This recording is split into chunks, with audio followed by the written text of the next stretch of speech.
It all started like most kids in my backyard. Before I even started playing any club cricket, my two younger brothers, Will and Wes, who now plays professionally, and I guess it started with my dad and mum throwing me tennis balls in the backyard. My brothers and myself all playing together and just enjoying cricket for what it is, which is a beautiful sport. From then, back in that time, I got into Milo cricket at my local junior cricket club. So I grew up in Melbourne, in a suburb called Bentley, and McKinnon Cricket Club was the closest club to my house. And I played Milo cricket there for a couple of years. I think now it's the Woolworths Cricket Blast. So, and that was so enjoyable. You instantly make friends, and it's all about fun, being outside, making friends whilst playing cricket. From then on, I progressed into under 12s at McKinnon Cricket Club. When you started playing properly with whites, and I remember my dad got me to put my thigh pad on the inside of my pants, and I was like, what's this all about? But it was all very proper from day one, and that was really cool. So I played all of my junior cricket at McKinnon, and that was under the City of Moorabbin Cricket Association. And I guess if we're talking about pathways, from under 12s, I was really fortunate. I had a number of wonderful coaches and supportive parents as well. So they created a fantastic environment from the get-go. And I was able to play under 12 representative cricket for CMCA, going up to under 14s through like the metropolitan pathways. And then from there, it started getting a little bit more serious when you start playing under 15 state cricket for the schoolboys competition, and then it moves on to under 17 national championships for Victoria, and also under 19s as well. A fun fact is that my first ever overseas tour was an under 16 Australian tour to India, where we played against the Indian under 16 team, and we played in Delhi. And we also played in Chandigarh, and it was a real eye-opener, and it was really cool because it was the first time I'd been overseas, and also, going to a beautiful place like India, so totally different from Australia, but just being able to view a different culture was extremely important from a young age. So following on from that, I was offered a contract when I was 18 years old. I was up at the National Academy in Queensland. And I had no idea what these were all about. So I got this random phone call from a number that I'd never seen before, and it was a Perth number. And I was offered a contract in Western Australia and had to make a decision, whether I stay at home or leave home. And I made the decision to leave. And it was the first time I'd ever been to Perth. It was when I packed my bags and moved there, but it's been the best thing I've done. And from then on, I got opportunities at the first class level with Western Australia.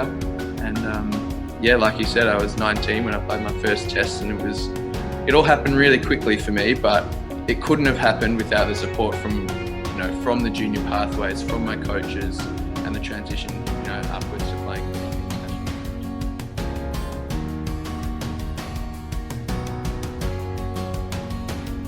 Oh, spin bowling did come along the way, actually. I didn't always want to be a spin bowler. I think as a young kid growing up, in a great Australian era of cricket, or a great cricket era to be fair. I was watching Brett Lee bowl 150k every time that he played, and I was watching, Matthew Hayden and Adam Gilchrist open the batting in one-day cricket for Australia, and they're both left-handers like I am, going out and belting the ball. So I wanted to be a fast bowler, and I wanted to be an opening batsman, and it turns out now that I'm a number 7 batsman, and I bowl left-arm off-spin. But it's just something that came naturally along the way. I remember one day I just tried bowling it, and it was a lot of fun, and I really enjoyed it. And I think that's why I do anything with cricket, like you said, in terms of being three-dimensional. I do that because I want to be consistently involved in the game. It's the most enjoyable way to participate in the game, is if you try and be as good as you can at everything that the game offers. So you can always offer something to the team, and you're always having a lot of fun. And I guess to address the first part of your question, it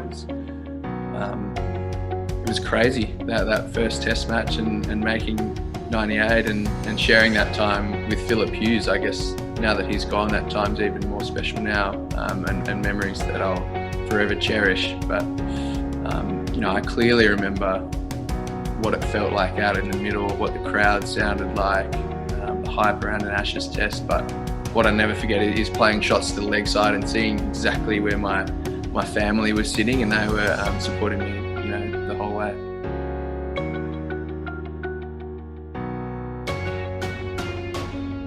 And Sehwag were my absolute heroes growing up,